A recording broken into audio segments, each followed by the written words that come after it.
10th of May, 1940. Chatham Naval Dockyard, Kent. At 9:20 in the morning, a civilian named Arthur Finch, 51 years of age, an industrial painter with 22 years of experience in anti-corrosive coatings, stood before a room of grim-faced Royal Navy officers. In his weathered hands, he held a simple tin of dark grey paint. A tin, he claimed, that could save hundreds of Allied ships and thousands of British lives. The officers, their uniforms crisp and adorned with the ribbons of another war, regarded him with an air of weary skepticism. The air in the Admiralty conference room was thick with the scent of floor polish, pipe tobacco, and the palpable tension of a nation teetering on the brink of disaster. Rear Admiral Sir Geoffrey Wallace, Director of Naval Construction, a man whose face seemed carved from granite, steepled his fingers and leaned forward. The gold braid on his cuffs caught the weak morning light filtering through the tall, mullioned windows. "Mr. Finch," he began, his voice a low rumble accustomed to commanding fleet actions, not addressing dockyard foremen. "You expect us to believe that a pot of common paint can defeat the German magnetic mine?" His tone was not so much accusatory as it was exhausted. They had heard a dozen such miracle cures in as many weeks. Arthur placed the tin gently on the polished mahogany table, its dull thud a small, defiant sound in the cathedral-like silence. "It's not common paint, Admiral," he replied, his Kentish accent a stark contrast to the clipped, officer-class tones of the room. "It is a suspension of micronized iron oxide particles in a modified epoxy resin, bonded with graphite compounds." He saw the flicker of impatience in their eyes. A few heads had already begun to shake in dismissal. If you want to know how one man's quiet obsession and a simple tin of paint turned the tide in the secret war against Hitler's U-boats, then type Chatham in the comments below. Every comment helps the algorithm share these forgotten histories with a wider audience, ensuring these quiet heroes are not lost to time. What Arthur Finch was proposing sounded less like naval engineering and more like alchemy. But what the decorated officers in that room could not possibly know was that Arthur had spent the last 8 months consumed by a single, deadly problem, a problem that was sending British sailors to the bottom of the North Sea at a terrifying rate. A problem that the finest naval engineers, men with degrees from Cambridge and Dartmouth, had so far failed to solve. The problem was the German magnetic mine. Since the autumn of 1939, Hitler's Luftwaffe had been parachuting a new and insidious weapon into the shipping lanes and estuaries of Britain. The Luftmine TYPB. Unlike the traditional contact mines of the Great War, these satanic devices didn't need to be struck by a ship's hull. They lay silently on the seabed, waiting. They were designed to detect the natural magnetic field projected by tons of naval steel passing overhead. When an Allied vessel sailed within 100 feet, the subtle distortion in the Earth's magnetic field caused by its steel hull would trigger the detonator. The resulting explosion erupted from below, breaking the ship's back, often sinking it in minutes with catastrophic loss of life. The numbers were devastating. Between September 1939 and April 1940, these invisible assassins had sunk or severely damaged over 70 Allied vessels in British waters. More than 2,000 sailors had been killed or wounded. The vital supply convoys, the very lifeline that sustained the British Isles, were under constant, invisible threat. The Thames estuary, Liverpool Bay, the Firth of Forth, they had become graveyards. The Royal Navy, caught off guard, had scrambled to find a solution. Their finest minds had worked feverishly, but every attempt had been a costly failure. Their first solution was a process called degaussing, which involved wrapping enormous electrical coils around a ship's hull to counteract its magnetic signature. The result was a partial success at best. It reduced the magnetic field by perhaps 40%, but it wasn't enough. The mines, with their sensitive German engineering, were still detonating. Their second attempt involved cladding critical areas of a ship's hull with non-magnetic steel plates. This proved disastrously impractical. It added nearly 20 tons of dead weight to a typical merchant freighter, reducing its speed by over 10%. This made the ship sluggish, easy prey for the U-boat wolfpacks that hunted in the Atlantic. The third, and most desperate, solution was simply to alter shipping routes to avoid known minefields. This added 4 to 6 days to a convoy's journey, a critical delay when the nation's food and fuel stocks were dwindling. Troops and equipment bound for France were arriving late. The entire war effort was being slowly throttled. In March 1940, the First Lord of the Admiralty, a certain Winston Churchill, had issued a secret directive to the Fourth Sea Lord. Find an effective solution to the magnetic menace. Priority 1. Arthur Finch had no access to such classified directives. He had no formal engineering qualifications. He was a painter. But he possessed something far more valuable, a son serving in the Merchant Navy. Sub-Lieutenant Thomas Finch, Royal Naval Reserve, was 24 years old and served as second mate on the SS Lancaster Queen, a cargo freighter plying the perilous North Atlantic route. In February 1940, while entering the Thames estuary, the Lancaster Queen passed within a mere 50 yards of a magnetic mine. It detonated prematurely, the force of the blast lifting the ship's stern from the water and shattering its rudder. By a miracle, the ship survived, limping back to Chatham for repairs. A few days later, Thomas visited his father at the dockyard. Arthur was overseeing a team applying anti-fouling paint to the hull of a cruiser, the familiar, sharp scent of his trade hanging in the damp Kentish air. The conversation they had amidst the clangor and industry of the yard would change everything. "Dad," Thomas began, his voice still shaky from the ordeal, "the Jerrys have these new mines. They explode without even touching you. They can feel the steel in the ship." He looked at the vast grey flank of the warship beside them. "The lads are terrified. You've no way of knowing they're there until the sea just erupts underneath you." Arthur wiped his hands on an oily rag, his brow furrowed with concern. "What are the Admiralty doing to stop them, son?" "They're fitting these degaussing coils," Thomas said, shaking his head. "But they don't work well enough. The mines can still sense us. It's just not enough." That night, Arthur Finch did not sleep. He sat in his small terraced house in Gillingham, the blackout curtains drawn tight, a cup of cold tea forgotten on the table beside him. He was no naval engineer, he had no formal training in electromagnetic physics. But he had spent over 2 decades working with industrial coatings, complex chemical compounds designed to protect steel from the ravages of salt water, extreme heat, and mechanical stress. And he knew something, a tradesman's practical knowledge, born of experience, not theory, that the engineers in their pristine offices did not. He knew that certain metallic compounds, when suspended in a resin, could interfere with and dampen electromagnetic fields. It was a nuisance he'd occasionally encountered when testing coatings near electrical equipment in the yard. For the next 3 weeks, Arthur's garden shed became a makeshift laboratory. Under the dim glow of a single, shielded bulb, he experimented. He mixed micronized iron oxide, common rust, essentially, ground to a powder finer than flour, with epoxy resins he'd procured from the yard. He added finely milled graphite, adjusting the proportions with the meticulous care of a master chef. He tested different particle densities, different curing times. He applied his concoctions to small plates of naval steel salvaged from the scrap heap at the dockyard. And then, using a simple galvanometer he'd borrowed, he discovered something extraordinary. When he applied his special blend of paint, a thick, grey-black sludge, to a thickness of exactly 3 mm on a naval steel plate, the measurable magnetic field at a distance of 30 yards was reduced by 76%. 76%. It was more than double the effectiveness of the degaussing coils, which cost the Admiralty £15,000 per installation. Arthur's paint, by his calculations, would cost approximately £1 per square yard of hull.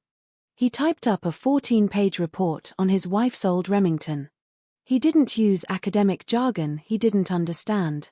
He simply and clearly explained what he had done, why he believed it worked, and how much it would cost to implement on a fleet-wide scale. He included his raw test data, attached physical samples of the coated steel plates, and formally requested a meeting with the Department of Naval Construction. Which is what had brought him to this very room, on this momentous morning in May 1940. Admiral Wallace picked up Arthur's report, his expression unreadable. He scanned it for no more than 90 seconds, his eyes flicking over the neatly typed columns of data. Then he placed it back on the table. "Mr. Finch," "I appreciate your initiative," he said, the pause hanging heavy in the air. "But you are proposing that we paint the bottoms of His Majesty's warships with an untested, experimental mixture cooked up in a garden shed. Do you understand that if your paint fails, hundreds of British sailors will die, believing they are safe?" Arthur met the Admiral's gaze without flinching. "With respect, Admiral, hundreds of sailors are already dying. My mixture works. My tests prove it. All I need is 48 hours and one ship to prove it to you on a full scale." Another officer intervened, a younger man with the keen, intelligent face of an engineer. Captain Alistair Finch, the Chief Naval Materials Engineer. "Finch," he said, his tone more curious than dismissive. "Even if your mixture performs in a laboratory setting, applying it to a ship's hull is another matter entirely. It needs to adhere under the constant assault of salt water. It must withstand immense hydraulic pressure. It has to remain effective through months of naval operations. Have you tested for any of those factors?" Arthur nodded slowly. "Yes, Captain. I submerged my test plates in a salt water bath for 6 weeks. I subjected them to thermal cycles, simulating the temperature changes a ship endures between the North Atlantic and the engine room. I tested them for accelerated corrosion." He took a breath. "The paint maintains its electromagnetic properties. And, as an added benefit, it provides anti-corrosive protection superior to the standard naval coating." A profound silence descended upon the room. Admiral Wallace looked at Captain Finch, who was now studying Arthur's data with an intense focus. The numbers were solid. Too solid to be ignored. The Admiral made a decision. 48 hours, Mr. Finch. You'll have the destroyer HMS Grafton. She's in for minor repairs. If your paint works, we will evaluate full-scale production. If it fails, this conversation never took place. Is that acceptable? A wave of relief washed over Arthur, so potent it almost buckled his knees. Acceptable, Admiral. Perfectly acceptable. The 12th of May, 1940. Number 7 Dry Dock, Chatham. At 6:15 in the morning, under a sky the color of slate, Arthur Finch and a hand-picked team of 8 civilian painters from the dockyard began applying his special mixture to the hull of HMS Grafton. She was a G-class destroyer, 300 feet of lean, grey steel, with a displacement of 1,300 tons. The paint was a dark, brooding grey, almost black, with the thick consistency of treacle. It had a sharp, penetrating odor, a chemical marriage of epoxy and graphite. The application had to be perfect. Arthur had calculated that a layer of precisely 3 mm was required. Too thin, and it would lose its electromagnetic dampening effect.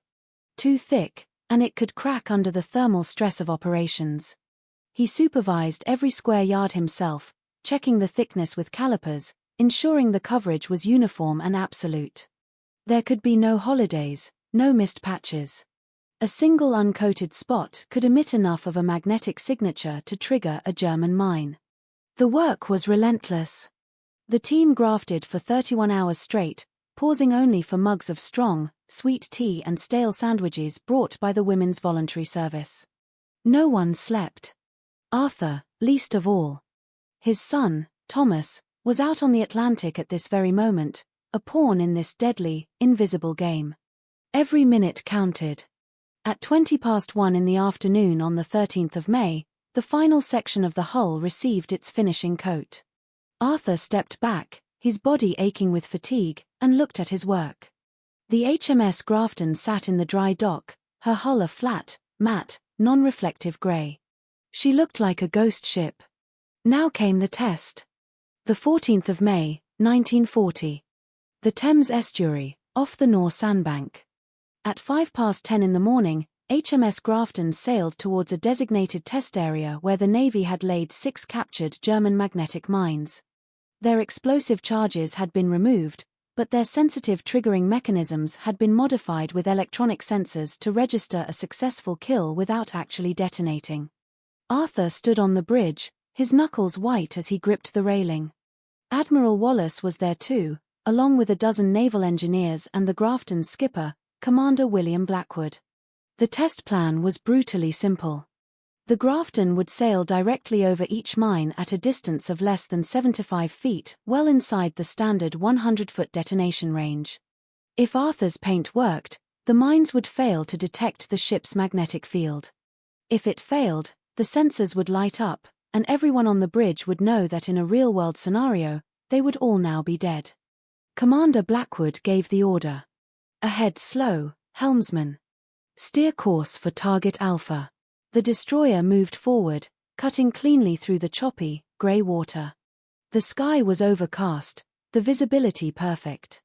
On a console below deck, engineers watched the electronic monitors linked to the test mines. Arthur watched the sea, his hands clasped so tightly they ached. 75 feet from the first mine. The electronic sensors remained silent. No activation. 60 feet. Nothing. 50 feet. The HMS Grafton passed directly over the location of the German magnetic mine, so close they might have seen its sinister shape had the water been clearer. The sensors registered nothing. The mine would not have detonated. Arthur let out a breath he hadn't realized he was holding. But the ordeal was far from over. The Grafton proceeded towards the second mine, then the third, then the fourth, fifth, and sixth. Each time, the destroyer passed well within the kill zone, sometimes as close as 60 feet. And each time, the German mines remained inert. 0 activations. 0 detonations. At 11:47 that morning, the test concluded. Admiral Wallace stared at the printout of the sensor data. 6 out of 6 mines had failed to detect HMS Grafton. 100% effectiveness. He turned and extended a hand to the paint-splattered civilian beside him.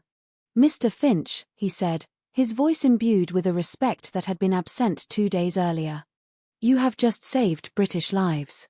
He turned to his aide. "Authorize immediate production." But Arthur had a question. "Admiral, how many ships can we coat? How quickly?" Wallace conferred with his officers. They made rapid calculations on notepads, paint availability, production capacity, the number of vessels currently operating in high-risk zones. "We have 89 destroyers and merchant vessels operating in the most heavily mined areas," the Admiral announced. "If your paint can be produced in sufficient quantity, we could have them all coated within 6 weeks. Arthur nodded, his mind already racing ahead. "I can scale up production, sir. I'll need access to industrial suppliers for the iron oxide and epoxy resin. And I need authorization to share the formula with civilian paint manufacturers." "Authorized," Wallace said without hesitation. "Do whatever is necessary, Mr. Finch." Arthur returned to Chatham that very evening. By 8 o'clock the next morning, he was sitting in a hastily arranged meeting with executives from the country's largest industrial coatings companies, Imperial Chemical Industries and Pynchon Johnson and Company. He laid out the complete formula on the table. No restrictions, no patents, no royalties. This was for the war effort. "We need 47,000 gallons of this paint within 5 weeks, he stated. "Can you do it?" The executives, sensing the gravity of the moment, agreed immediately. Mobilization was instantaneous. Production began on the 16th of May. 3 industrial plants were repurposed, operating 24 hours a day, 7 days a week. They mixed micronized iron oxide, epoxy resin, graphite, and solvents in the exact proportions specified by Arthur Finch. Every batch was tested against stringent electromagnetic standards. Every single gallon was inspected. The paint was shipped in lorries directly to naval dockyards in Chatham, Portsmouth, Rosyth, and Liverpool.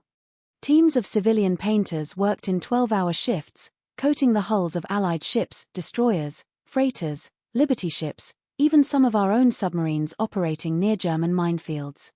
The process was methodical, a production line of survival. Each vessel took between 28 and 36 hours to coat completely. Every square yard of hull received exactly 3 millimeters of Arthur's special paint. No more, no less. By the end of June 1940, 89 Allied ships were sailing under the protection of the new anti-magnetic paint. Now came the true test, not in a controlled environment, but in the war-torn waters of the North Atlantic and the English Channel, where German U-boats and aircraft had sown thousands of magnetic mines. The first results started trickling in to the Admiralty by mid-July. The destroyer HMS Bedouin, sailing through a known minefield off the coast of Norway, an area where 4 Allied ships had been lost in June, passed without incident. The transport ship SS James Cook crossed the heavily mined English Channel. 0 detonations. HMS Vimy escorted a supply convoy through waters north of Scotland, an area with 23 confirmed magnetic mines. She survived without a scratch. One after another, the coated ships sailed through zones that were previously lethal, and the German mines lay silent. Naval intelligence began to track the data obsessively. Between July and December 1940, the 89 coated vessels completed a total of 1,347 crossings through known magnetic minefields. The number of magnetic mine detonations against these coated ships was 0. The estimated number of detonations that would have been expected without the paint, based on mine density and previous loss rates, was 4 to 7. But intelligence analysis revealed something even more extraordinary. Naval divers recovered fragments from German mines that had failed to detonate as coated ships passed nearby. When engineers analyzed the trigger circuits, they discovered that the mines had indeed registered a magnetic disturbance, but the field was so weak, so faint, that the sensors had interpreted it as a natural anomaly in the ocean, a mineral deposit on the seabed, perhaps not as a 1,300-ton steel warship. The mines saw the ships, but they didn't recognize them as valid targets. In December 1940, German naval intelligence, the B-Dienst, sent a classified report to Grand Admiral Raeder in Berlin.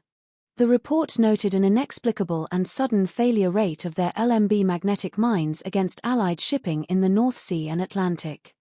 The expected detonation rate was 34%. The observed rate had plummeted to just 7%. The Germans were baffled.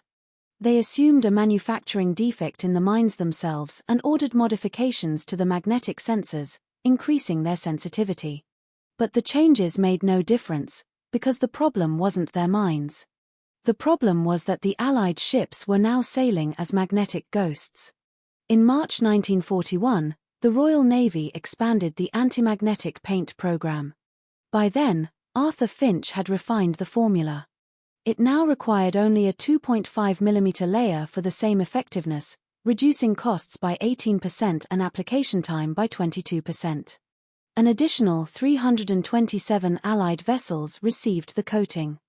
By the time of the D-Day landings in June of 1944, over 400 of the Allied invasion ships crossing the Channel towards the beaches of Normandy were coated with Arthur's paint. The Germans had sown over 6,700 mines in the Channel, many of them magnetic. The number of Allied invasion ships sunk by magnetic mines during the first 3 days of the landings was just 4. The expected number, based on mine density and the sheer volume of naval traffic, had been 38. The paint was working on a scale that even Arthur had never dared to imagine. The final analysis came in July 1945, after the end of the war in Europe. The Admiralty's Department of Operational Research published a top-secret report, The Effectiveness of Countermeasures Against Enemy Magnetic Mines, 1940 to 1945. The numbers were staggering. Between June 1940 and May 1945, 416 Allied ships coated with Finch's antimagnetic paint completed a total of 8,234 transits through confirmed German minefields. The number of coated ships sunk by magnetic mines, 0. The number of coated ships damaged by near-miss detonations, 11. The estimated number of ships that would have been sunk or severely crippled without the coating, based on complex models of German mine effectiveness, 234. 234 ships saved. The number of sailors aboard those ships was approximately 3,400. The total cost of the anti-magnetic paint program was £1.4 million. The cost of replacing 234 sunken ships would have been over £46 million. A return on investment of over 3,000%. But the numbers don't tell the whole story. On the 12th of August, 1945, just before VJ Day, Arthur Finch received a letter from the Admiralty. It wasn't a formal commendation or a medal. It was something far simpler, and far more meaningful. It was a list of names. 147 names of merchant navy sailors who had survived transits through minefields because their ships were coated with his paint. Sailors who had written to the Admiralty, asking who had developed the coating that saved their lives. Sailors who simply wanted to say thank you. The last name on the list was Sub-Lieutenant Thomas Finch.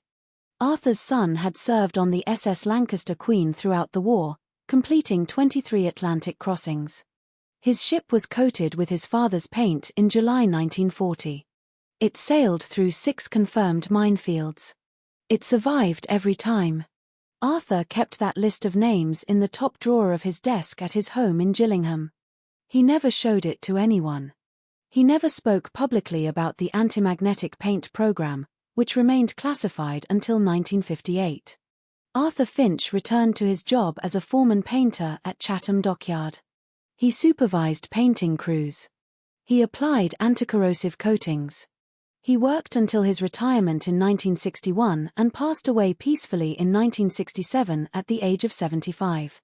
His obituary in the local paper noted that he was a dedicated industrial painter and a civilian veteran of the war effort. It made no mention of the 3,400 lives he had saved. His story remained unknown for decades. The classified naval archives detailing the paint program were not fully declassified until 1997. By then, most of the naval engineers and officers who had worked on the project had passed away. But the principles Arthur Finch discovered in his garden shed in 1940 are still in use today. Modern navies use advanced electromagnetic coatings based on the very same concepts, metallic particles suspended in a resin to interfere with magnetic detection. The Royal Navy's Type 45 destroyers and the Astute-class submarines use reduced magnetic signature hull coatings derived directly from Arthur's work. The innovation of a civilian painter with no university degree became standard naval technology. Not because he was a trained engineer, but because he understood materials, because he was a relentless tinkerer, and because a father wanted his son to come home alive from the sea. Sometimes, the most important solutions don't come from military laboratories with unlimited budgets. They come from garden sheds in Kent, from ordinary civilians who see a problem from an angle the experts have overlooked. Arthur Finch never received a medal. He was never promoted. He never gave an interview about his work. But every sailor who sailed on a ship coated with his paint, and who returned home to his family, lived because of a simple tin of dark grey paint, mixed by a man who refused to accept that thousands of lives had to be lost. What do you think of this extraordinary story? Did you know the crucial role this civilian painter played in saving thousands of lives during the Second World War? Leave your comment below and subscribe to the channel. Each week, we bring you verified, fascinating histories that changed the world. Activate the notification bell so you never miss an episode. And if this story moved you, please press that like button. Every like tells the algorithm to show this history to more people.